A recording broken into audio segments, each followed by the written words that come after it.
الحمد لله وكفى وسلام على عباده الذين اصطفى اما بعد اعوذ بالله من الشيطان الرجيم بسم الله الرحمن الرحيم واما ما ينفع الناس فيمكث في الارض وقال رسول الله صلى الله عليه وسلم خیر الناس من ينفع الناس سبحان ربک رب العزة عما یصفون وسلام علی المرسلین والحمد للہ رب العالمین اللہم صل علی سیدنا محمد وعلی آل سیدنا محمد وبارک وسلم۔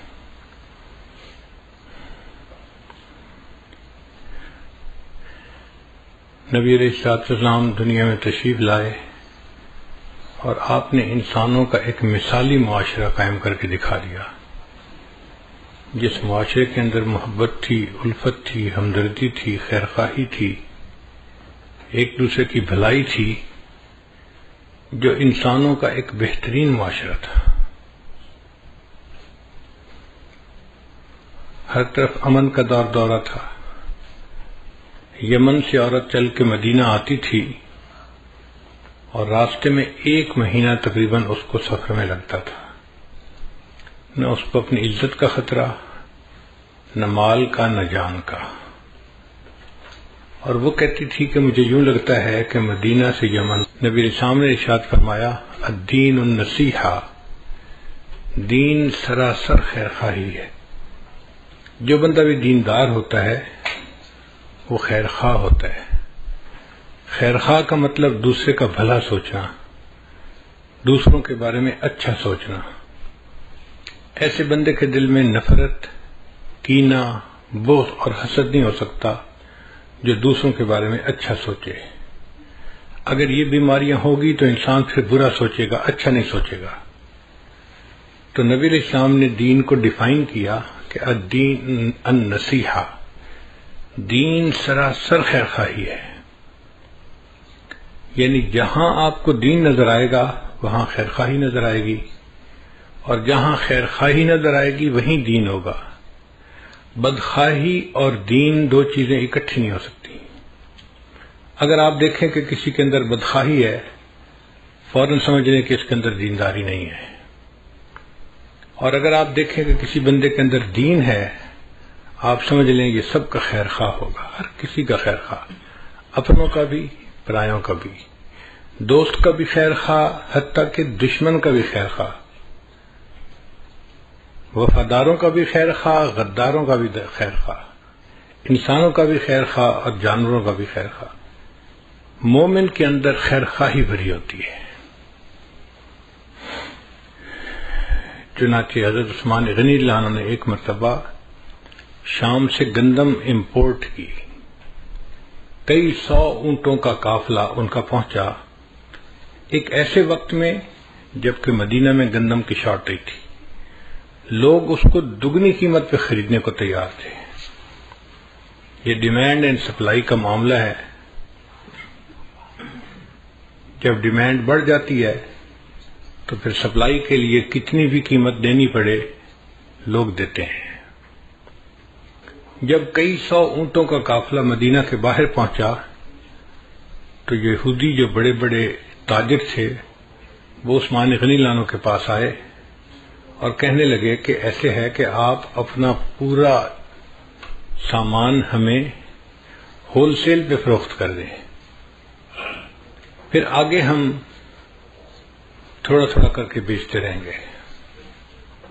عثمان غنی اللہ نے فرمایا کہ ٹھیک ہے، تم مجھے اچھا پروفٹ دو، میں تمہیں دے دیتا ہوں۔ تو انہوں نے ہول سیل میں ڈیل کی، کہنے لگے جی جو آپ کی قیمت خرید ہے نا ہم اس کو ڈبل کر دیتے ہیں، 100 روپے کی چیز کو ہم 200 میں خریدتے ہیں۔ یہ بہت بڑا پروفٹ ہے کہ بندہ 100 روپے انویسٹ کرے اور اس کے بدلے 100 روپے کمائے۔ آج کل دنیا کی انڈسٹریل ورلڈ میں 10% اور 20% پروفٹ کو بھی بڑا سمجھا جاتا ہے، اور کہاں 100 کے بدلے 100 پروفٹ۔ عثمان غنی اللہ نے فرمایا نہیں، پروفٹ تھوڑا ہے، میں نہیں بیچتا۔ کچھ نے کہا کہ اچھا پھر ہم ایسے کرتے ہیں کہ ہم 100 کے بدلے آپ کو 300 دیتے ہیں۔ نہیں۔ ایک نے کہا اچھا میں 100 کے بدلے آپ کو 400 دیتا ہوں۔ ان کا نہیں۔ وجہ کیا ہے کہ جی پروفٹ تھوڑا ہے۔ وہ حیران ہو گئے کہ 100 روپے کی چیز کو ہم 4 گنا پرائس پہ خرید رہے ہیں اور ایک ہی دم میں ان کا سارا سامان بک جائے گا، یہ پیسے لے کے گھر بیٹھ جائیں گے آرام سے، پھر ہم جانے اور اس چیز کو آگے تھوڑا تھوڑا بیچنا۔ مگر یہ بندہ مطمئن ہی نہیں ہو رہا۔ تو ایک یہودی نے پوچھا کہ عثمان آخر آپ چاہتے کیا ہو؟ ایک کے بدلے ہم آپ کو 4 گنا دے رہے ہیں۔ ان کا بھائی پروفٹ تھوڑا ہے، بات سچی ہے، مجھے زیادہ چاہیے۔ اچھا میں 5 گنا دے دیتا ہوں۔ نہیں یہ بھی تھوڑا ہے۔ اچھا بھی 6 گنا دے دیتا ہوں۔ یہ بھی تھوڑا ہے۔ بھائی میں 7 گنا آپ کو پروفٹ دیتا ہوں، 100 روپے کی چیز 700 میں خریدتا ہوں۔ نہیں یہ بھی تھوڑا ہے۔ خریدنے والے نے کہا بھائی انف از انف، 100 کے بدلے 700 میں چیز خرید رہا ہوں اور آپ دینے کو ابھی بھی تیار نہیں ہوئے، تو پھر میری آپ کی ڈیل نہیں ہو سکتی۔ مگر آپ اتنی گندم کا کرو گے کہ آخر بیچنی تو ہے نا کہیں نہ کہیں۔ تو عثمان غنی اللہ نے فرمایا ہاں میں دوں گا، میرے پاس ایک کسٹمر ہے جو مجھے اس سے زیادہ پروفٹ دیتا ہے۔ اس نے کہا آپ مذاق کر رہے ہیں یا آپ سیریس بات کر رہے ہیں؟ بھائی میں سیریس بات کر رہا ہوں۔ کون سا کسٹمر ہے جو 7 گنا پرائس سے بھی زیادہ پرائس دے رہا ہے؟ ان کا میرے پاس ایک کسٹمر ہے جو مجھے 70 گنا پرائس دے رہا ہے، 1 روپے کے بدلے 70 روپیہ مجھے دے رہا ہے۔ چنانچہ انہوں نے اس گندم کو بیچنے کے بجائے مدینہ طیبہ کے غریبوں میں مفت تقسیم کر دی کہ میرا اللہ مجھے اس کے بدلے 70 گنا اجر عطا فرمائے گا۔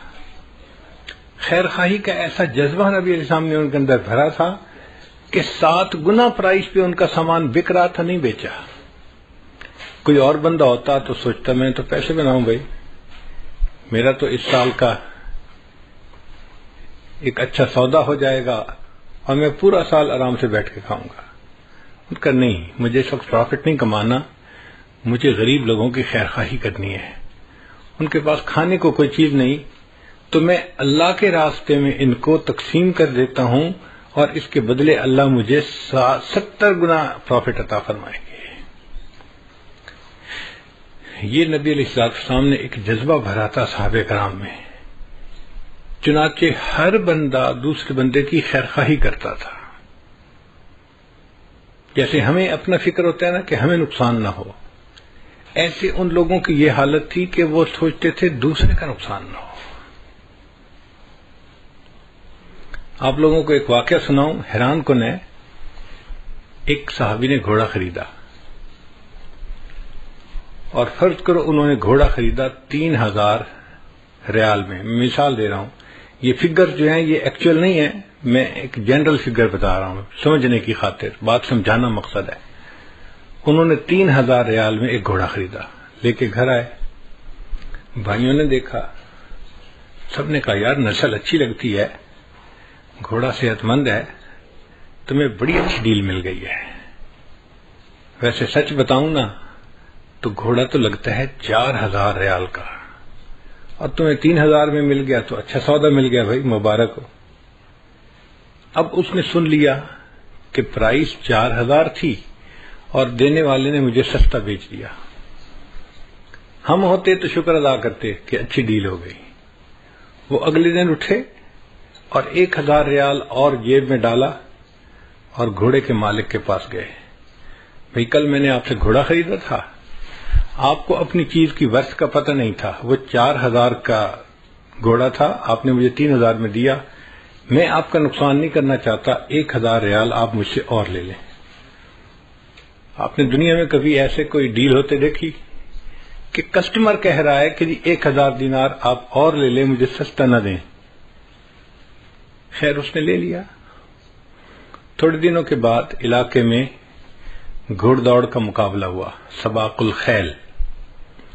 صحابہ کرام کے درمیان یہ مقابلے ہوتے رہتے تھے۔ الٹنا پلٹنا، پلٹ کر جھپٹنا، لہو گرم رکھنے کا ہے ایک بہانہ۔ تو صحابہ کرام اس قسم کی ایکسرسائز کرتے رہا کرتے تھے۔ اب جب گھڑ دوڑ ہوئی تو اللہ کی شان دیکھیں کہ وہ گھوڑا سب میں سے ٹاپ کر گیا، فرسٹ آ گیا۔ اب جب ونر بن گیا تو ہر بندے نے اس کو بڑے حیران ہو کے دیکھا۔ لوگ آئے اور مبارکباد دی اور کہا کہ یار تم نے گھوڑا کہاں سے لیا؟ اس نے کہا جی مجھے تو یہ 4000 دینار میں ملا۔ ان کا اچھا، یہ تو بڑی اچھی نسل کا ہے، بڑا تیز بھاگتا ہے، بڑا فٹ گھوڑا ہے، اٹس اسٹیل، تمہیں تو بس سستا مل گیا۔ سچی بات بتاؤں کہ یہ گھوڑا تو 6000 ریال میں بھی سستا ہے۔ اب انہوں نے اس کے کمنٹ سن لیے اور اگلے دن 2000 ریال اور جیب میں ڈال کے مالک کے پاس گئے۔ بھئی آپ کو اپنی چیز کی ورث کا پتہ نہیں تھا، آپ نے 3000 میں بیچی، پھر میرے بھائیوں نے اس کی قیمت 4000 لگائی، لیکن مقابلے سے پتہ چلا، کنفرمیٹری ٹیسٹ یہ تھا کہ گھوڑا بہت اچھا تھا، اس نے ون کیا، اور تھرڈ پارٹی نے کہا کہ یہ تو 6000 دینار میں بھی سستا ہے، تو پلیز آپ 2000 دینار اور لے لیجئے۔ اب بیچنے والا کہہ رہا ہے کہ نہیں میں پہلے ہی 4000 لے چکا 3 کی جگہ، میرے لیے انف ہے۔ وہ کہتے ہیں نہیں میں آپ کا نقصان نہیں کرنا چاہتا، 2000 اور دینار دیے اور 3000 کا گھوڑا انہوں نے 6000 میں خریدا۔ جہاں یہ معاشرہ ہو سوچئے وہاں پر ہر بندہ دوسرے کا کتنا خیر خواہ ہوگا، وہ اس کا نقصان کسی صورت میں کرنا ہی نہیں چاہتا، اس کا بھلا چاہتا ہے، اس کی اچھائی چاہتا ہے۔ اور یہی عام معاشرہ تھا اس وقت کا۔ حضرت عمر رضی اللہ عنہ کے دور میں ایک شخص نے زمین بیچی اور دوسرے نے زمین خریدی۔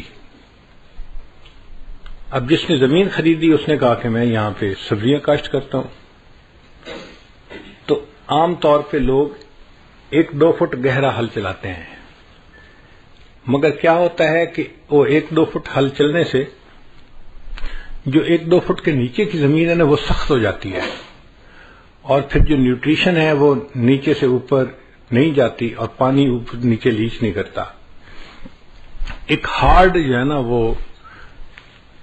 لیئر بن جاتی ہے جو نقصان دیتی ہے۔ تو پھر اس کے لیے کبھی کبھی گہرا ہل چلانا پڑتا ہے تاکہ اس لیئر کو بھی جو سخت ہو رہی ہے اس کو توڑ دیا جائے اور زمین نیچے سے لے کے اوپر تک نرم ہو جائے۔ اب جب اس صحابی نے وہ خریدا تو اس نے سوچا میں گہرا ہل چلاتا ہوں۔ انہوں نے 2 فٹ گہرے ہل کی جگہ وہ جو 4 فٹ گہرا ہل تھا نا، گہرا ہل جسے کہتے ہیں، وہ چلایا۔ اب جب ہل چلایا تو زمین کے اندر سے ایک بکسہ نکلا جس کے اندر سونا چاندی بھرا ہوا تھا۔ اس زمانے میں بینک تو ہوتے نہیں تھے، تو لوگ اپنا خزانہ اس طرح زمین کے اندر دفن کر دیا کرتے تھے کہ ایمرجنسی کے وقت ہم اس کو نکالیں گے، یہ محفوظ رہے۔ اب جب انہیں وہ خزانہ ملا تو انہوں نے بیٹھ کے سوچا بھئی میں نے تو مالک سے زمین خریدی تھی، یہ خزانہ تو نہیں خریدا تھا، یہ تو بہت زیادہ قیمتی ہے، یہ میرا حق نہیں، یہ اس مالک کا ہے جس نے زمین بیچی، مجھے اس کو ریٹرن کرنا چاہیے۔ آپ سوچیں ہم اگر اس وقت میں ہوتے تو ہم کسی کو خبر ہی نہ لگنے دیتے کہ کچھ ہوا یا نہیں، اور آرام سے اس سونے چاندی کو خود استعمال کرتے ہیں۔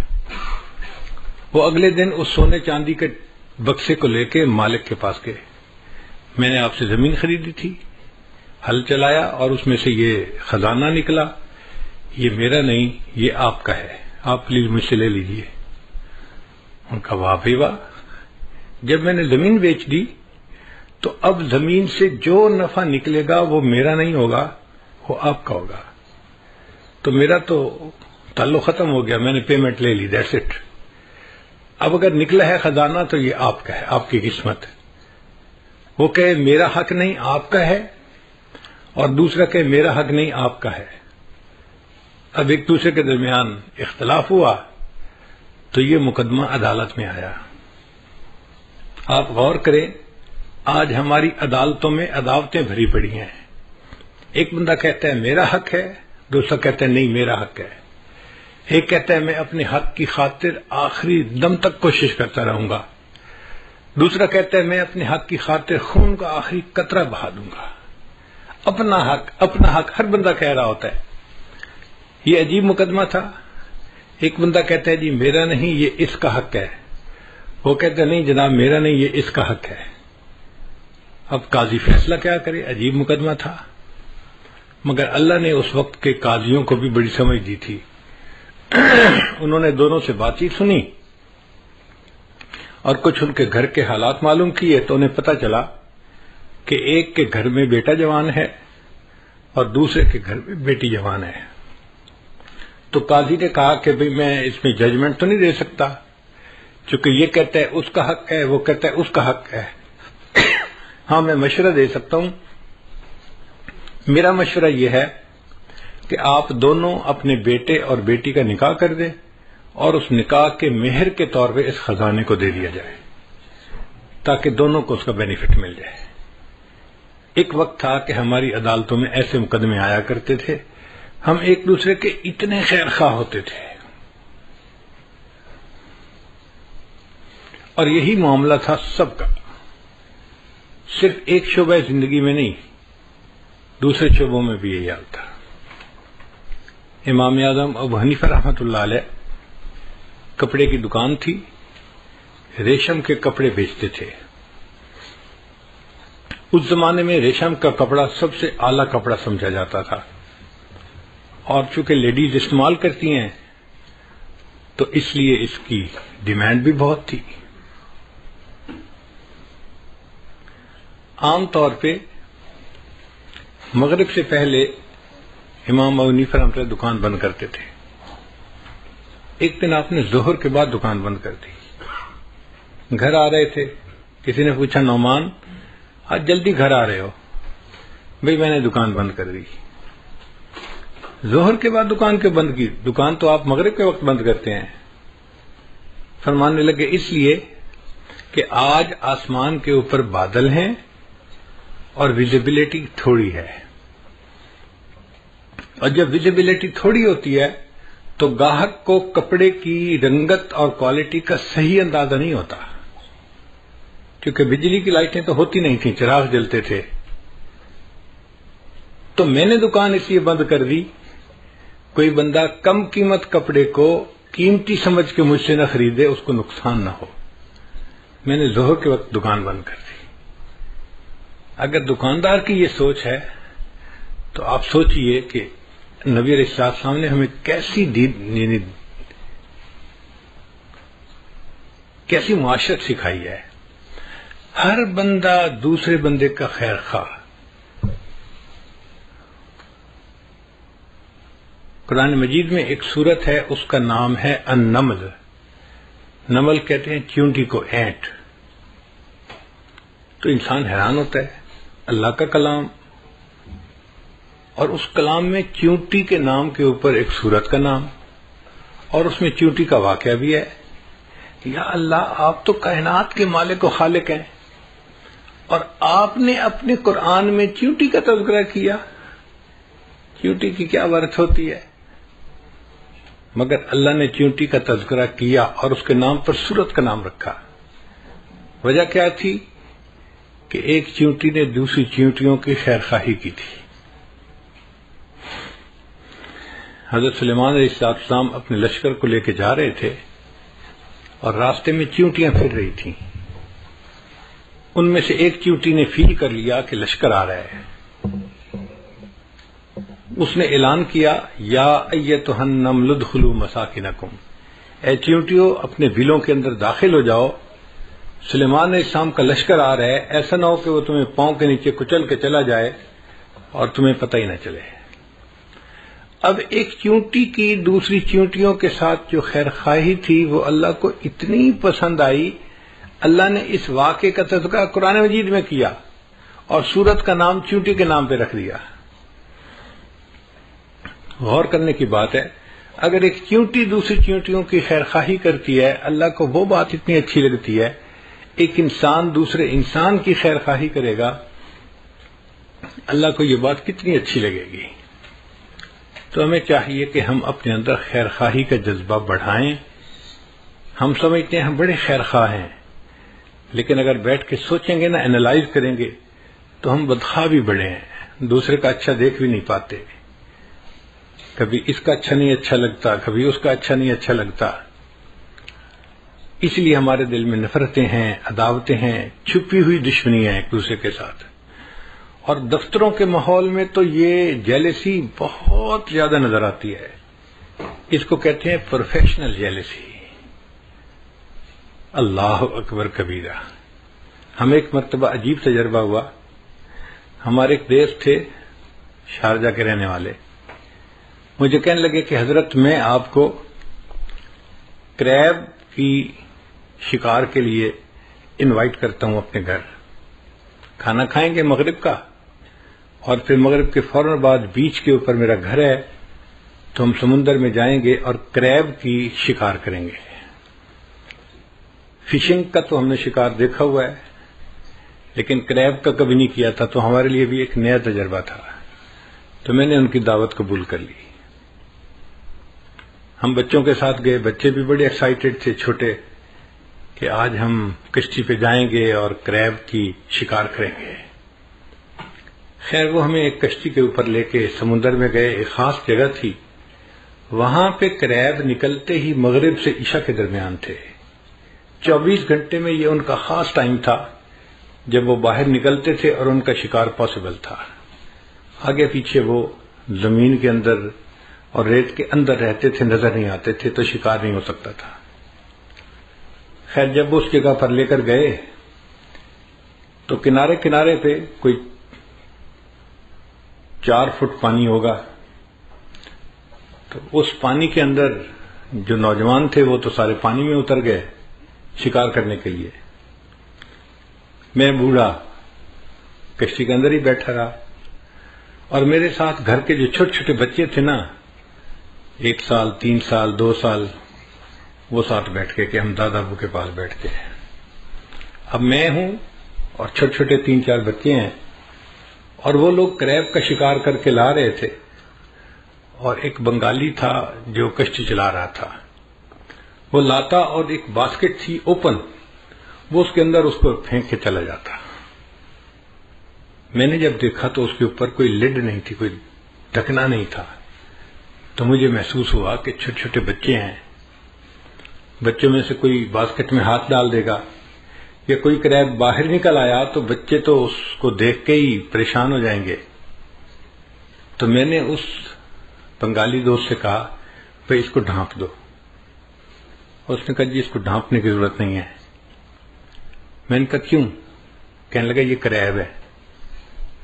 میں نے کہا پھر؟ کہنے لگے تماشا دیکھنا ہے تو یہاں آئے. میں کرسی سے اٹھ کے ذرا آگے گیا تو میں نے دیکھا کہ 15-20 کریب اس باسکٹ کے نا بیس کے اوپر پڑے ہوئے تھے. اچھا ان میں سے ایک کریب جب دیوار کے اوپر چڑھنے لگتا نا، تو جیسے ہی وہ تھوڑا سا اوپر چڑھتا کہ میں باہر نکلوں، باقی 2-3 کریب مل کے نا اس کی ٹانگ کو یوں نیچے کھینچتے اور نیچے لے لیتے. پھر تھوڑی دیر کے بعد دوسرا نکلنے کی کوشش کرتا تو اس باقی مل کے اس کی ٹانگ کھینچتے. اس نے کہا جی یہ ایک دوسرے کی ٹانگیں ہی کھینچتے رہیں گے، ان میں سے ایک بھی باہر نہیں نکل سکے گا. میرے لیے زندگی کا نیا تجربہ تھا.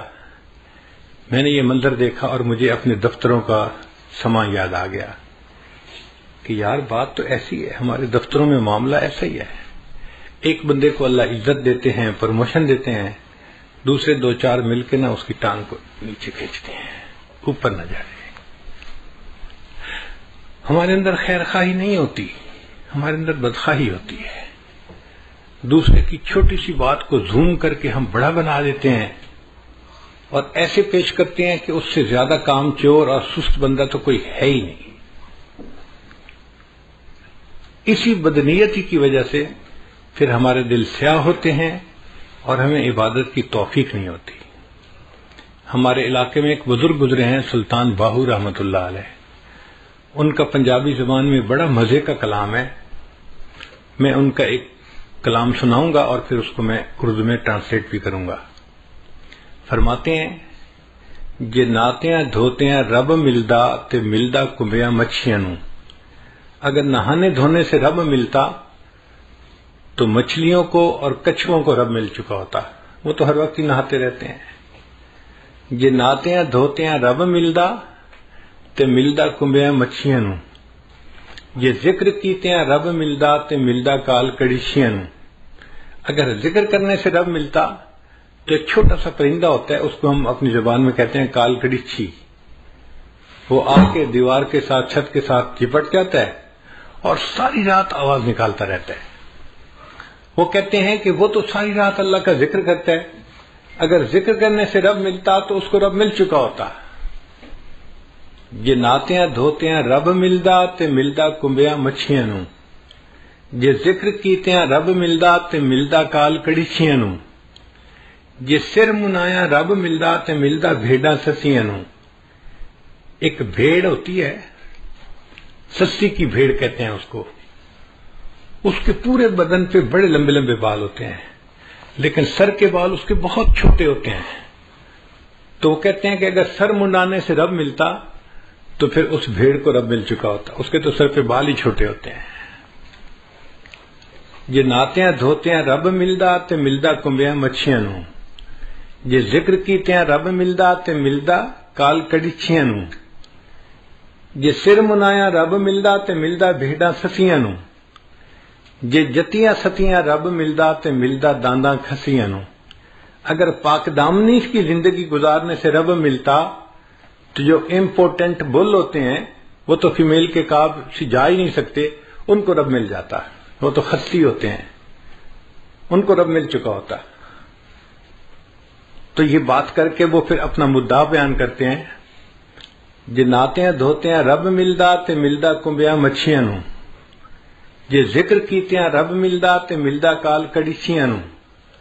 جے سر منایا رب ملدا تے ملدا بھیڑاں سسیاں نو. جے جتیاں ستیاں رب ملدا تے ملدا دانداں کھسیاں نو. اور آخر پہ کہتے ہیں رب ملدا تے ملدا نیتاں اچھیاں نو. اگر رب ملتا ہے تو اچھی نیت والوں کو رب ملتا ہے. اگر کوئی بندہ چاہتا ہے کہ مجھے اللہ مل جائے، اس کو اپنی نیت ٹھیک کرنی پڑے گی. ہر ایک کے بارے میں دل کے اندر خیر خواہی ہو، محبت ہو، پیار ہو، ایسے بندے کو رب ملتا ہے. جس کے دل میں حسد ہو، بغض ہو، کینہ ہو، عداوت ہو، نفرت ہو، ایسے بندے کو رب کہاں ملتا ہے؟ یہ بندہ تو انسان کہلانے کے قابل نہیں، یہ تو جانوروں جیسی زندگی گزارنے والا ہے. تو ہمیں چاہیے کہ ہم اپنے اندر خیر خواہی کا جذبہ پیدا کریں تاکہ اللہ کے ہاں ہمیں بھی قبولیت نصیب ہو جائے. اچھا، یہ خیر خواہی کا جذبہ صرف مسلمان کی شان نہیں ہے، یہ انسان کی شان ہے. جو بھی سلیم العقل انسان ہوگا نا، اس کے اندر بھی خیر خواہی ہوگی. ہم نے دیکھا کئی مرتبہ کافروں کے اندر بھی خیر خواہی ہوتی ہے، چونکہ وہ انسان اچھے ہوتے ہیں، گو ایمان سے محروم ہوتے ہیں، مگر بائی نیچر انسان اچھے ہوتے ہیں تو وہ بھی خیر خواہی کو پسند کرتے ہیں. ایک کافرہ عورت کا میں واقعہ آپ لوگوں کو سناتا ہوں، پھر میں بات کو مکمل کروں گا. ایک عورت تھی جو 60s میں تھی، یعنی اس کی عمر تھی کوئی 65 سال. اچھی ایجڈ عورت ہو جاتی ہے. وہ ریٹائر ہوئی تو اس کو $4-5 لاکھ پروویڈنٹ فنڈ ملا، بینیفٹس ملے جو ریٹائرمنٹ کے ہوتے ہیں، اور وہ اپنی ریٹائرمنٹ لائف گزار رہی تھی. بڑی گاڑی اس نے رکھی ہوئی تھی، 4 ویلر ڈرائیو. ایک دفعہ وہ سفر سے کہیں سے آ رہی تھی کہ اچانک اس کی گاڑی کا ٹائر پنکچر ہوا تو اس کو گاڑی ایک طرف کو پل کرنی پڑی. اب وہ گاڑی سے باہر نکلی، اس نے دیکھا کہ ٹائر پنکچر ہو گیا ہے تو ٹائر بدلنا پڑے گا. لیکن بڑی گاڑی کا ٹائر وزنی بھی ہوتا ہے اور اکیلے بندے کا اس کو ریپلیس کرنا مشکل بھی ہوتا ہے. پھر وہ تو عورت ذات تھی، عورت کمزور ہوتی ہے، نہیں کر سکتی. تو وہ کھڑی سڑک کے کنارے آنے والی گاڑیوں کو روک رہی تھی کہ کوئی بندہ رکے اور میری ہیلپ کر دے. اور چونکہ دن کا ٹائم تھا، سورج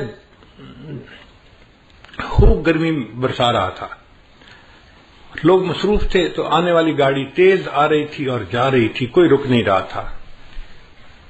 گڈ 1 آور اس عورت کو دھوپ کے اندر کھڑا ہونا پڑا. اب 1 گھنٹہ دھوپ میں کھڑا ہونے کی وجہ سے اس کو پسینہ بھی آیا ہوا، اور اس کی جلد جو تھی وہ ایسے سرخ ہو گئی جیسے جلد جل جاتی ہے گرمی کی وجہ سے. برا حال گرمی سے اس کا، اور کوئی اس کی مدد کے لیے رک نہیں رہا، تو پریشان بھی بڑی تھی. بڑی دیر کے بعد ایک لڑکا تھا جس کی عمر 30 میں تھی، یعنی 30-32 سال اس کی عمر تھی لڑکے کی. اس نے گاڑی کو روکا اور اس نے پوچھا کہ آپ نے مجھے کیوں روکا ہے؟ اس نے مجھے آپ کی ہیلپ چاہیے، آپ میرا ٹائر بدلوانے میں مدد کر دیں تو میں بھی چل پڑوں گی. لڑکے نے گاڑی روکی، باہر آیا. اس نے عورت کو دیکھا کہ بھئی اس کو اتنا پسینہ آیا ہوا ہے اور دھوپ میں کھڑے رہنے کی وجہ سے حالت اس کی بری ہوئی ہے. تو اس نے اس کو کہا کہ دیکھیں میری گاڑی کا اے سی چل رہا ہے، آپ گاڑی کی اگلی سیٹ پہ جا کر بیٹھ جائیں اے سی میں، آپ کو پسینہ بھی خشک ہو جائے گا اور آپ کو تھوڑا آرام بھی مل جائے گا، اور میں نوجوان ہوں، میں اکیلا یہ ٹائر چینج کر لیتا ہوں، میرے لیے کوئی مسئلہ نہیں. چنانچہ وہ عورت اس کی گاڑی میں اگلی سیٹ پہ آ کے بیٹھ گئی اور لڑکا اس عورت کی گاڑی کا ٹائر چینج کرنے لگ گیا. اب یہ عورت جب ذرا ٹھنڈی جگہ پر بیٹھی، طبیعت بحال ہوئی، تو اس نے دیکھا کہ لڑکا بہت مشقت کے ساتھ گاڑی کا ٹائر چینج کر رہا ہے. تو اس کے دل میں احساس ہوا کہ یہ نوجوان بچہ ہے اور اس نے میری خاطر اتنی تکلیف اٹھائی، مجھے آرام دیا اور خود اکیلے تکلیف اٹھائی. یہ مجھے بھی کہہ سکتا تھا کہ مجھے ہیلپ کرو تو میں ہیلپ کرتی. مجھے اس نے ایئر کنڈیشن جگہ پہ بٹھا دیا اور خود دھوپ میں لگا ہوا ہے کام کرنے. تو اگر یہ ٹائر بدل دے گا نا تو میں اس کو $200-300 گفٹ دے دوں گی تاکہ اس کا بھی فائدہ ہو جائے. خیر کچھ دیر لگی، لڑکے نے ٹائر چینج کر دیا. اس نے آ کے کہا اس کو کہ ٹائر میں نے بدل دیا ہے، اب آپ اپنی گاڑی پہ جا سکتی ہیں.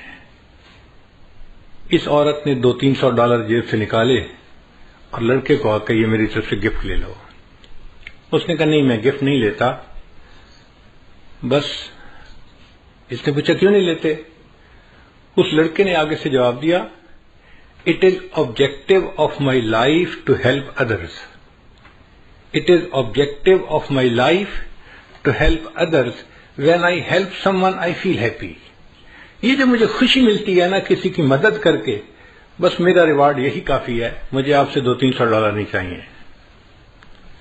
اب وہ عورت اپنی گاڑی میں آئی اور چل پڑی، مگر اس کے ذہن میں یہی فکر گھوم رہا تھا It is objective of my life to help others. When I help someone, I feel happy. اور وہ سوچ رہی تھی کہ دنیا میں ایسے بھی انسان ہوتے ہیں کہ جو دوسروں کی ہیلپ کر کے خوش ہوتے ہیں. حیران ہو رہی تھی. اب گاڑی جب اس نے چلائی تھوڑی دیر بعد اس کو فیل ہوا کہ مجھے تو بہت پیاس لگی ہوئی ہے اور بھوک بھی لگی ہوئی ہے. اس نے سوچا اچھا جو نیکسٹ ایگزٹ آئے گا نا تو میں اس پہ گاڑی کو باہر نکالوں گی موٹر وے سے، اور جو ریسٹورینٹ ملا اس پہ میں کھانا کھاؤں گی اور پھر سفر شروع کروں گی.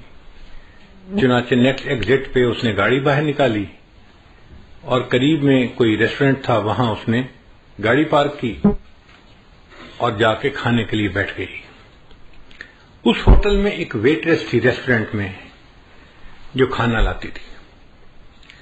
اس نے پوچھا کیا چاہیے؟ اس نے بتایا مجھے یہی چیز لا دو. تو وہ ویٹریس اس کے لیے کھانا لے کے آئی. جب اس نے اس کے آگے کھانا لگایا نا، اب اس دوران یہ عورت یہی بیٹھی سوچ رہی تھی کہ اس لڑکے نے کتنا اچھا جواب دیا It is objective of my life to help others. When I help someone, I feel happy.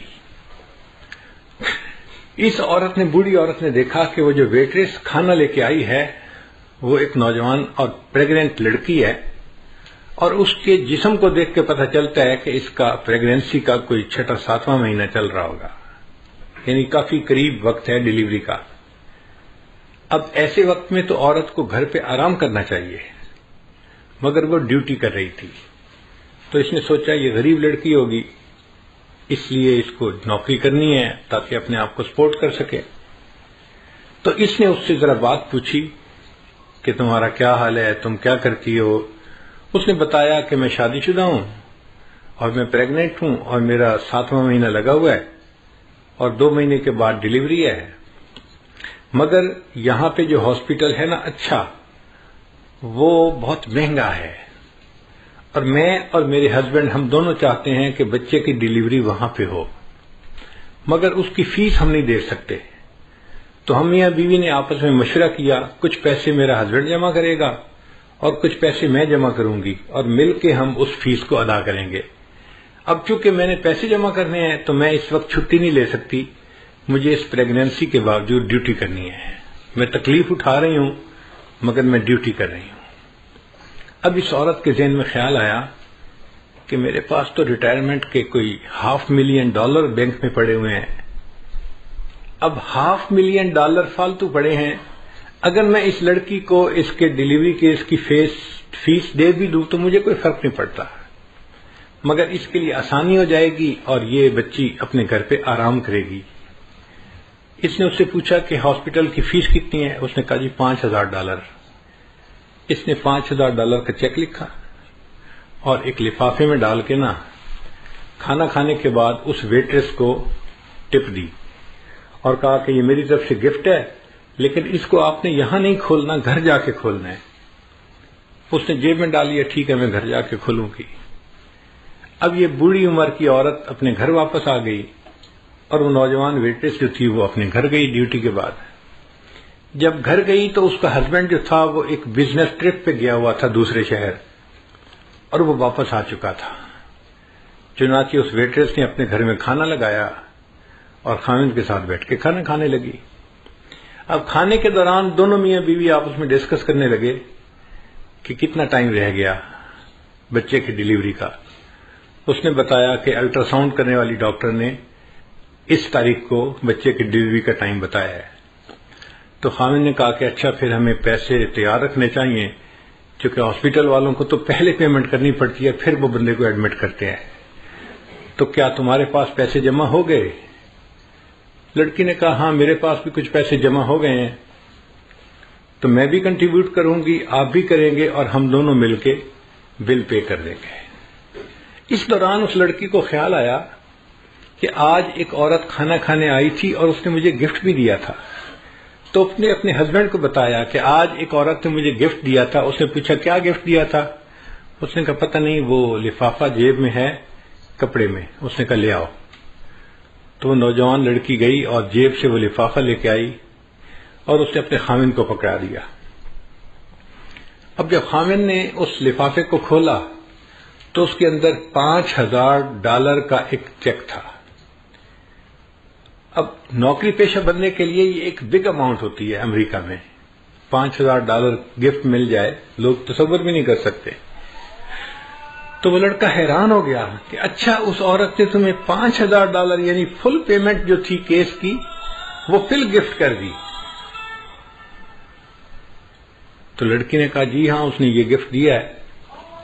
تو لڑکے نے جب وہ چیک پڑھا نا تو اس چیک کے ساتھ ایک چھوٹی سی چٹ بھی لکھی ہوئی تھی، اور اس چٹ کے اوپر لکھا ہوا تھا "It is objective of my life to help others. When I help someone I feel happy." تو لڑکے نے وہ فقرہ پڑھا، یہ وہ لڑکا تھا جس نے اس عورت کے ٹائر کو چینج کیا تھا۔ اس نے اس عورت کی ہیلپ کی تھی اللہ کی خاطر، اور اللہ نے اس عورت کے دل میں ڈالا، اس نے اس کی بیوی کو $5,000 کا چیک دے کے اس کو ہیلپ کر دیا تھا۔ What goes around comes around۔ ہم دوسروں کے ساتھ خیر خواہی کریں گے تو اس کے بدلے اللہ ہمارے ساتھ خیر خواہی کا معاملہ فرمائیں گے۔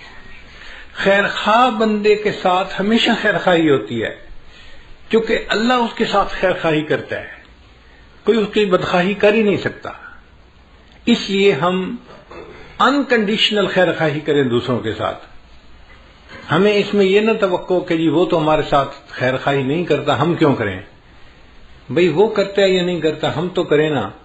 جب ہم کریں گے تو اللہ تعالیٰ اس کے بدلے ہمارے ساتھ بھی خیر خواہی کا معاملہ فرما دیں گے۔ تو ہمیں چاہیے کہ ہم اپنے اندر خیر خواہی کا جذبہ پیدا کریں اور ہر ایک کا بھلا سوچیں، ہر ایک کے ساتھ اچھا سلوک کریں۔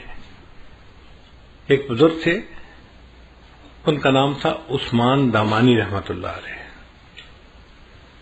بقالہ کی دکان تھی، اور اس زمانے میں کرنسی جو تھی وہ چاندی کی ہوتی تھی، سکے ہوتے تھے، اور چاندی کے سکے جب بار بار ہاتھوں میں آتے تھے تو کئی دفعہ پرنٹ گھس جاتا تھا تو اس کو کہتے تھے کھوٹا سکہ ہے۔ ہم نے اپنے بچپن میں یہ دور دیکھا ہے۔ چاندی کا روپیہ ہوتا تھا، ہم دکاندار کے پاس لے کے جاتے تھے، وہ دیکھ کے کہتا تھا نہیں بھائی یہ کھوٹا ہے، کیونکہ اس کا پرنٹ جو تھا نا وہ اوپر سے ذرا ڈم ہو جاتا تھا، پڑھنا مشکل ہوتا تھا۔ ان کے پاس کوئی کھوٹا سکہ لے کے آتا، وہ پہچان لیتے، مگر اس کو سودا دے دیتے کہ یہ بندہ امید لے کے آیا ہے کہ مجھے سودا ملے گا، تو اگر میں نے سودا نہ دیا تو اس کا دل ٹوٹے گا، کوئی بات نہیں، یہ سودا لے جائے، اگر یہ کرنسی چل گئی تو ٹھیک، نہیں بھی چلی تو کوئی بات نہیں، یہ نقصان میں برداشت کر لوں گا۔ تو وہ سکہ رکھ لیا کرتے تھے۔ چنانچہ ان کی دکان کے کونے میں کھوٹے سکوں کا ایک ڈھیر لگ گیا تھا۔ اللہ کی شان کے وہ بیمار ہو گئے، اور بیماری بھی زیادہ تھی، آخری مرض المفات جسے کہتے ہیں وہ تھی۔ لیٹے ہوئے تھے، اچانک انہیں فیل ہوا کہ جیسے ہارٹ اٹیک ہوتا ہے نا، تو بندے کو فیل ہوتا ہے کہ some thing is seriously wrong some where. تو ان کو جو ہارٹ اٹیک ہونے لگا تو وہ اٹھ کے بیٹھ گئے اور اللہ سے دعا کرنے لگے، یا اللہ میں ساری زندگی تیرے بندوں سے کھوٹے سکوں کو قبول کرتا رہا، اللہ تو بھی میرے کھوٹے عملوں کو قبول فرما۔ اے اللہ میں ساری زندگی تیرے بندوں سے کھوٹے سکوں کو قبول کرتا رہا، اللہ تو بھی میرے کھوٹے عملوں کو قبول کر لے۔ تو ہمارے اکابر اللہ کے سامنے اپنے اعمال اس طرح کے پیش کرتے تھے، وہ دوسروں کے ساتھ خیرخواہی کرتے تھے اور اس کے بدلے پھر اللہ سے خیرخواہی کی توقع رکھتے تھے۔ ہم ہر ایک کے ساتھ بدخواہی کرتے ہیں، اپنوں کے ساتھ بھی، پرایوں کے ساتھ بھی۔ کئی گھروں میں تو دیکھا خاوند بیوی کا بدخواہ موقع تلاش کر رہا ہوتا ہے، میں اسے کیسے تنگ کر سکتا ہوں۔ بیوی روتی ہے، اس کے آنسو دیکھتا ہے، احساس نہیں ہوتا۔ بیٹا ماں کو رلاتا ہے، بھائی بھائی کو رلاتا ہے۔ ہم اپنے لوڈ ون جو ہیں، جو قریبی ہوتے ہیں، ان کا احساس نہیں کرتے، بے حس انسان بن گئے ہیں۔ ہمیں اللہ کیسے پیار کریں گے، کیسے ہم سے اللہ محبت فرمائیں گے؟ تو ہمیں ایک انسان بن کے زندگی گزارنی چاہیے جس کے اندر دوسروں کے ساتھ خیر خواہی کا جذبہ ہو، اچھائی کا جذبہ ہو۔ یہ جذبہ ہمیں کام آئے گا۔ چنانچہ اللہ کے محبوب صلی اللہ علیہ وسلم اتنے خیر خواہ تھے، اتنے خیر خواہ تھے۔ آپ نے واقعہ سنا ہوگا کہ محبوب صلی اللہ علیہ وسلم کی جوانی کا زمانہ تھا جب آپ نے نبوت کا اظہار فرمایا، تو مکہ مکرمہ کی ایک بوڑھی عورت تھی، وہ اپنے گٹری سمیٹ کے کہیں باہر جانا چاہتی تھی، انتظار میں تھی کہ مجھے کوئی بندہ ملے جو میری گٹری منزل تک پہنچا دے۔ اللہ کے حبیب صلی اللہ علیہ وسلم کا وہاں سے گزر ہوا، آپ نے اس بوڑھی عورت کو دیکھا، کھڑے ہو گئے۔ اماں آپ کیوں یہاں بیٹھی ہیں؟ اس نے نوجوان کو دیکھ کے کہا کہ بھئی مجھے ایک لیبر کی ضرورت ہے جو میرا سامان اٹھا کے مجھے جنگل میں فلاں جگہ پہنچا دے۔ نبی صاحب نے فرمایا اچھا میں پہنچا دیتا ہوں۔ اللہ کے محبوب صلی اللہ علیہ وسلم نے اس کی گٹڑی سر پہ اٹھا لی اور وہ عورت چل پڑی۔ اب وہ عورت راستے میں اپنا حالات بتا رہی ہے کہ اے نوجوان، میں اس لیے مکہ کو چھوڑ کے جا رہی ہوں کہ ایک بندے نے نبوت کا دعویٰ کیا ہے اور اس کی زبان میں ایسی تاثیر ہے کہ جو اس کی بات سنتا ہے وہ اس کی بات کو مان لیتا ہے، اور لوگ ماں باپ کے دین کو چھوڑ رہے ہیں اور بتوں کے پرستش کو چھوڑ رہے ہیں، اور مجھے ڈر لگتا ہے کہ کہیں میرے اوپر بھی اس کا اثر نہ ہو جائے، تو میں مکہ ہی چھوڑ کے جا رہی ہوں، میں ماں باپ کے دین پہ رہنا چاہتی ہوں، میں شرک کو نہیں چھوڑ سکتی۔ نبی علیہ السلام اس کی باتیں سن رہے ہیں مگر خاموش ہیں، اور وہ ساتھ ساتھ نصیحت بھی کرتی جا رہی ہے کہ نوجوان میں تجھے نصیحت کرتی ہوں کہ تو اس نوجوان کی بات مت سننا، کہیں تو بھی اس کے دین پہ نہ چلا جائے، اور تو اپنے ماں باپ کے دین پہ جمے رہنا، تم اچھے آدمی ہو، تم اپنے ماں باپ کے دین کو نہ چھوڑنا۔ نبی علیہ السلام اس کی ساری باتیں سنتے رہے اور چلتے رہے. جہاں عورت نے پہنچنا تھا آپ نے سامان وہاں پہنچایا اور وہاں سے واپس آنے لگے تو اس بوڑھی عورت نے کہا کہ نوجوان تو کتنا اچھا نوجوان ہے، اگر میں کبھی مکہ واپس آئی تو تم مجھے اپنا نام بتا، میں تجھے ملوں گی. تو جب اس نے پوچھا تو اللہ کے حبیب صلی اللہ علیہ وسلم نے فرمایا کہ اماں جس نوجوان کی سارے راستے تو برائی کرتی رہی ہے میں وہی نوجوان محمد ہوں. بوڑھی عورت کے دل پہ اثر ہوتا ہے، وہ کہتی ہے اچھا اگر تو وہ نوجوان ہے جس کے اندر اتنی خیر خواہی ہے میں پھر کلمہ پڑھتی ہوں، مسلمان ہو جاتی ہوں. اللہ کے محبوب صلی اللہ علیہ وسلم کی خیر خواہی نے ایسے بوڑھے کافروں کے دلوں کو بھی جیت لیا تھا. ہم بھی اگر نبی علیہ السلام کے سچے غلام بن کے رہنا چاہتے ہیں تو ہمیں اپنے اندر یہ خیر خواہی کا جذبہ پیدا کرنا پڑے گا. بیٹھ کے سوچیں، اس کی خیر خواہی، اس کی، ہر ایک کی خیر خواہی، انسان کی بھی خیر خواہی، جانور کی بھی خیر خواہی، اپنے کی بھی خیر خواہی، پرائی کی بھی خیر خواہی، حتیٰ کہ ہمیں دشمن کے نقصان کے اوپر بھی ترس آ رہا ہو کہ اس بیچارے کا نقصان کیوں ہو گیا. جب آپ محسوس کریں کہ دشمن کے نقصان پہ بھی آپ کا دل دکھتا ہے تو اب آپ سمجھ لیں کہ اب میرے اندر نبی علیہ السلام کے خلق کا کچھ حصہ آ گیا ہے. اللہ تعالی ہمیں ایسی خیر خواہی کی زندگی عطا فرما دے.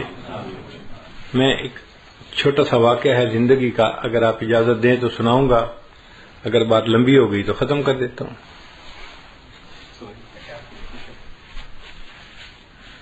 کیونکہ مضمون سے متعلق ہے اور ابھی ذہن میں آ گیا، اس لیے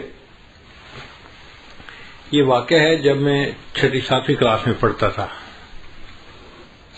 ہائی اسکول میں میرا ایک کلاس فیلو تھا جو دیہات کا رہنے والا تھا اور اس نے اسکول میں داخلہ لیا تھا اور ہاسٹل میں رہتا تھا.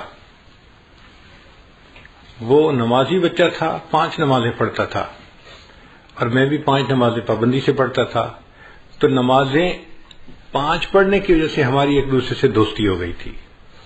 چنانچہ ہم کلاس میں ڈیسک پہ بھی ایک دوسرے کے ساتھ بیٹھتے تھے اور اللہ کی شان کے کلاس میں فرسٹ آتا تھا، وہ سیکنڈ آتا تھا، تو ہم دونوں قابل لڑکے سمجھے جاتے تھے. تو نیچرل ایفینٹی ہمارے اندر پیدا ہو گئی ایک دوسرے کے ساتھ نماز کی وجہ سے اور تعلیم میں اچھے ہونے کی وجہ سے ہماری دوستی فطرتاً ایک دوسرے کے ساتھ ہو گئی. ہم اکثر اوقات اکٹھا پڑھتے، اکٹھا بیٹھتے، وقت اکٹھا گزرتا تھا. اب اس دوران کبھی کبھی دیہات کا تذکرہ ہوتا تو میں نے اپنی زندگی میں کبھی دیہات نہیں دیکھا تھا. شہر میں پیدا ہوئے، زندگی گزاری، ہمیں دیہات کا کنسیپٹ نہیں تھا. اس زمانے میں مجھے یہ بھی پتہ نہیں تھا کہ گندم کسی پودے پہ لگتی ہے یا کسی درخت کے اوپر لگتی ہے، مجھے کچھ پتہ نہیں تھا.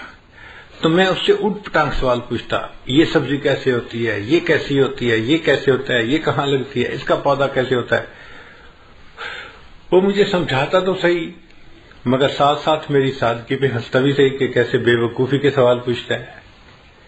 ایک دن مجھے کہنے لگا یار 2 مہینے کی چھٹیاں آنے والی ہیں، اگر تم 3 دن کے لیے میرے گھر مہمان آ جاؤ تو میں تمہیں دیہات کی سیر کرواؤں گا اور سبزیوں کی فصلیں آنکھوں سے دکھاؤں گا. میں نے بڑا ایکسائٹڈ فیل کیا، اچھا میں سبزیاں دیکھوں گا، دیہات دیکھوں گا. تو میں نے گھر آ کے امی سے کہا کہ امی میرے دوست نے مجھے دعوت دی ہے، میں نے 3 دن کے لیے اس کے گھر جانے کا وعدہ کر لیا ہے. امی نے کہا بیٹا اپنے بڑے بھائی کے ساتھ چلے جانا، کوئی مسئلہ نہیں، چھٹیاں ہیں، 3 دن اس کے پاس رہ آنا. تو میں اپنے بڑے بھائی کے ساتھ، چونکہ میں تو چھوٹا تھا تو بڑے بھائی کے ساتھ ان کے ہاں چلا گیا. رات ہم نے گزاری. اگلے دن فجر کی نماز پڑھی تو فجر کے بعد بہت ٹھنڈی فضا تھی. دیہاتوں میں گرمیوں کے موسم میں فجر کا وقت بڑا سہانا ہوتا ہے، صاف ستھری ڈسٹ فری ہوا ہوتی ہے اور سبزیاں لہلہاتی ہوئی ہوتی ہیں اور انسان حیران ہوتا ہے دیکھ کے ان کو. نیچرل حسن بندے کو نظر آتا ہے.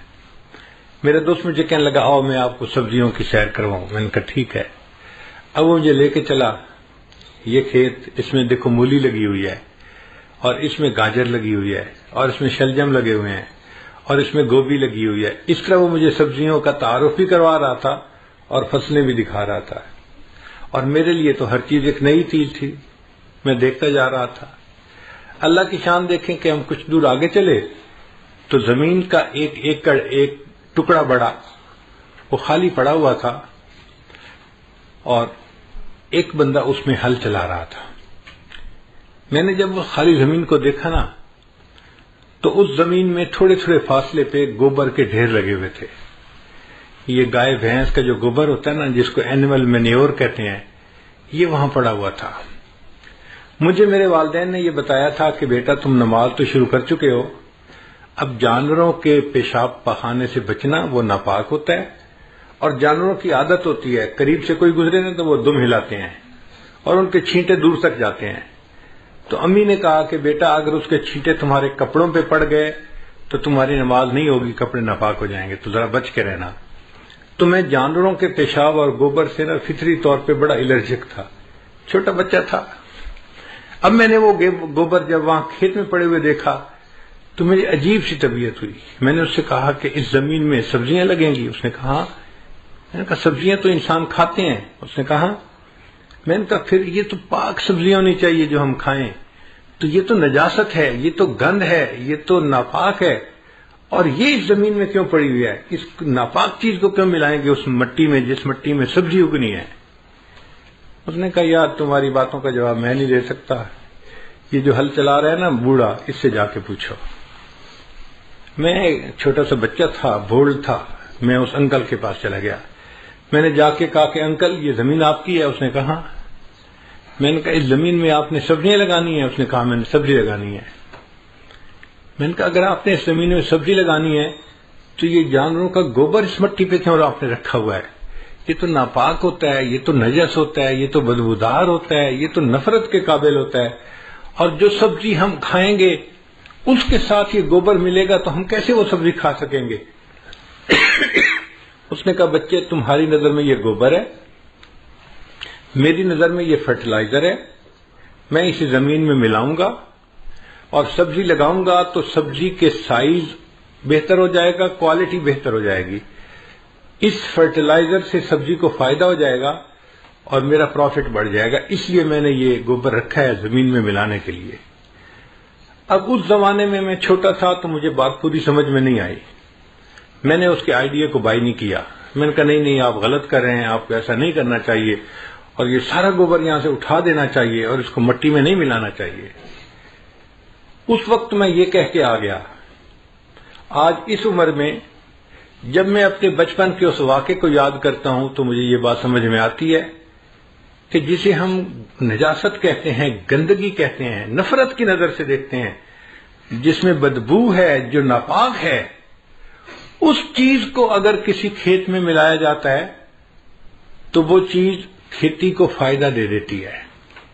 ہم انسان ہو کر اگر ساتھ والے بندے کو فائدہ نہیں دیتے تو کہیں قیامت کے دن اللہ کی نظر میں ہم گندگی اور گوبر سے زیادہ گئے گزرے تو نہیں بن جائیں گے.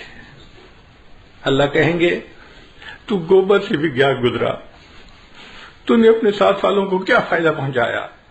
نہ گھر والوں کو تیرا فائدہ، نہ تیرے رشتہ داروں کو فائدہ، نہ دوستوں کو فائدہ. تو بدخواہ آدمی تھا، ہر وقت برا سوچتا تھا، ہر وقت دوسروں کی غیبت کرتا تھا، ہر وقت دوسروں پہ بہتان تراشیاں کرتا تھا، ہر وقت دوسروں کے بارے میں نیگیٹو کمنٹس دیتا تھا، عزتیں اچھالتا تھا. تو کہاں کا اچھا انسان ہے، تو گوبر سے بھی کیا گزرا ہے. تو اللہ تعالی ہمارے اندر خیرخواہی کے جذبے کو بڑھائے اور ہم ایک اچھے خیرخواہ انسان بن کے زندگی گزاریں. آپ سوچئے اگر سب انسان ایک دوسرے کے ایسے خیرخواہ بن جائیں گے تو معاشرے میں کتنی محبتیں ہوں گی، پیار ہوگا، الفت ہوگی. صحیح انسانیت کی تصویر ہمیں اس معاشرے میں نظر آئے گی. نبی اسلام نے فرمایا الدین النصیحہ، دین سراسر خیرخواہی ہے. اللہ تعالی ہمیں خیرخواہی کی زندگی گزارنے کی توفیق عطا فرمائے. وآخر دعوانا ان الحمد للہ رب العالمین. دعا سے پہلے توبہ کے کلمات پڑھ لیتے ہیں تاکہ اللہ تعالی ہمارے پچھلے سب گناہوں کو معاف فرمائے. الحمد للہ وکفی وسلام علی عبادہ الذین اصطفی اما بعد. یہ کلمات سچے دل کے ساتھ پڑھتے رہیے. بسم اللہ الرحمن الرحیم. لا الہ الا اللہ محمد الرسول اللہ. آمنت باللہ وملائکتہ وکتبہ ورسلہ والیوم الآخر والقدر خیرہ وشرہ من اللہ تعالی والبعث بعد الموت. آمنت باللہ کما ہوا باسمائہ وصفاتہ وقبلت جمیع احکامہ اقرار باللسان وتصدیق بالقلب. اشہد ان لا الہ الا اللہ واشہد ان محمدا عبدہ ورسولہ. استغفر اللہ ربی من کل ذنب واتوب الیہ برحمتک یا ارحم الراحمین. ان کلمات کو پڑھنے سے ہم تو بتائے ہو چکے ہیں. چند معمولات ہیں جن کو باقاعدگی سے کریں گے تو اللہ تعالیٰ دل کو منور کریں گے. ان میں پہلی چیز ہے 100 مرتبہ استغفار پڑھنا. دوسرا ہے 100 مرتبہ درود شریف پڑھنا. تیسرا ہے قرآن مجید کی تلاوت روزانہ کرنا. چوتھا ہے چلتے پھرتے ہر وقت دل میں اللہ کو یاد کرنا. اور پانچواں ہے مراقبہ کرنا. مراقبے کا طریقہ بہت آسان ہے. جب آپ نماز پڑھ کے فارغ ہو تو تھوڑی دیر کے لیے اللہ سے لو لگا کے بیٹھیں کہ اللہ کی رحمت آ رہی ہے، دل میں سما رہی ہے، دل کی ظلمت اور سیاہی دور ہو رہی ہے، اور میرا دل کہہ رہا ہے اللہ اللہ اللہ. زبان سے نہیں بولنا، دل پڑھ رہا ہے اور آپ سن رہے ہیں. چند دن کی مشق سے آپ کو فیلنگ شروع ہو جائے گی دل سے اللہ اللہ کی. اس کو ذکر قلبی کہتے ہیں. اور یہ جب شروع ہو جاتی ہے تو 24 گھنٹے بندے کو یہ فیلنگ ہوتی ہے. اس کو ذکر قلبی کہتے ہیں. وہ جن کا عشق صادق ہے وہ کب فریاد کرتے ہیں، لبوں پہ مہر خاموشی دلوں میں یاد کرتے ہیں. ہم بھی اپنے اللہ کو اپنے دل میں یاد کریں، پھر اللہ تعالیٰ کے ہاں ہمارا اچھے لوگوں میں نام شمار ہوگا اور اللہ کی محبت دل میں آئے گی. ابھی آپ دعا کر لیجیے. سبحان ربی العلی الوہاب. اللہم صلی علی سیدنا محمد وعلی آل سیدنا محمد وبارک وسلم. ربنا ظلمنا انفسنا وان لم تغفر لنا وترحمنا لنکونن من الخاسرین. کریم آقا، ہم آپ کے عاجز مسکین بندے ہیں. ہمارے گناہوں کو معاف فرما، خطاؤں سے درگزر فرما، عیبوں کی پردہ پوشی فرما. جو گناہ ہم نے دن میں کیے معاف فرما، جو راتوں میں کیے معاف فرما، جو محفل میں کیے معاف فرما، جو تنہائیوں میں کیے معاف فرما. اے اللہ، جو گناہ یاد ہیں وہ بھی معاف فرما، جو کر کے بھول گئے وہ گناہ بھی معاف فرما. اے اللہ، معصیت کی ذلت سے محفوظ فرما اور ہمیں طاعات کی عزت نصیب فرما. کریم آقا، آنے والے وقت کو گزرے وقت سے بہتر فرما. آنے والی زندگی کو گزری زندگی کا کفارہ بنا. ہماری ان دعاؤں کو اپنی رحمت سے قبول فرما. اے اللہ، جو پریشانیاں ہیں دور فرما، اٹکے کاموں کا ہونا آسان فرما، الجھے کاموں کو اپنی رحمت سے سلجھا. آنے والے وقت کو گزرے وقت سے بہتر فرما. میرے مالک، جسمانی بیماریوں کو دور فرما، روحانی بیماریوں کو دور فرما، ذلت سے محفوظ فرما، علت سے محفوظ فرما، قلت سے محفوظ فرما. اے اللہ، جس طرح ایک عیالدار اپاہج کسی سخی کے دروازے پہ جاتا ہے اور اس امید سے دروازہ کھٹکھٹاتا ہے اگر یہ دروازہ کھل گیا میرے بچوں کا فاقہ ختم ہو جائے گا. اللہ، ہم اس عیالدار اپاہج سے زیادہ محتاج اور آپ اس دنیا کے سخی سے زیادہ بڑے سخی ہیں. ہم آپ کا دروازہ کھٹکھٹا رہے ہیں اس امید کے ساتھ یہ دروازہ کھل گیا ہمیں نیک بختی نصیب ہو جائے گی. اے اللہ، ہمارے اندر سے برائیوں کو نکال دیجیے، حسد کینہ بغض نکال دیجیے، نفرتیں عداوتیں نکال دیجیے. ہمارے دل میں خیر خواہی کے جذبہ بھر دیجیے. محبتیں الفتیں بھر دیجئے، اے اللہ ہمیں ایک اچھا انسان بن کے رہنے کی توفیق عطا فرمائیے۔ میرے مولا، ہم بے سینگ کے جانور بنے پھرتے ہیں، کبھی اس کو تکلیف پہنچائی، کبھی اس کو تکلیف پہنچائی، اے اللہ ہمیں خیر خواہی کرنے والا انسان بنا دیجئے۔ اللہ آنے والے وقت کو گزرے وقت سے بہتر فرما دیجئے۔ آج کی اس مجلس کے لیے جن دوستوں نے کوششیں کی، اللہ اس پر ان کو اپنی بہترین اجر، اپنی بہترین رضا نصیب فرما۔ اور اے اللہ صاحب خانہ نے جس محبت کے ساتھ اپنے گھر بلایا، اس کے بدلے ان کو اپنی سچی محبت نصیب فرما۔ اس گھر کو برکتوں کے ساتھ آباد فرما، خوشیوں کے ساتھ آباد فرما، دین کے ساتھ آباد فرما، صحت سلامتی کے ساتھ آباد فرما۔ اے اللہ ان کو اولادوں کی خوشیاں نصیب فرما، اے اللہ ان کی عزت میں برکت عطا فرما، ان کے رزق میں برکتیں عطا فرما، ان کے کاموں میں برکتیں عطا فرما۔ اے اللہ اپنی رحمت کے ساتھ اس گھر پر اپنی خصوصی رحمت نازل فرما۔ جتنے دوست احباب یہاں موجود ہیں یا قریب کی آبادی میں رہتے ہیں، اللہ سب کو ان برکتوں اور رحمتوں میں سے حصہ نصیب فرما۔ جو آنا چاہتے تھے مجبوریوں کی وجہ سے نہیں آ سکے، اللہ ان کو بھی ان دعاؤں میں حصہ نصیب فرما۔ صلی اللہ تعالی علی حبیبہ سیدنا محمد و آلہ و اصحابہ اجمعین۔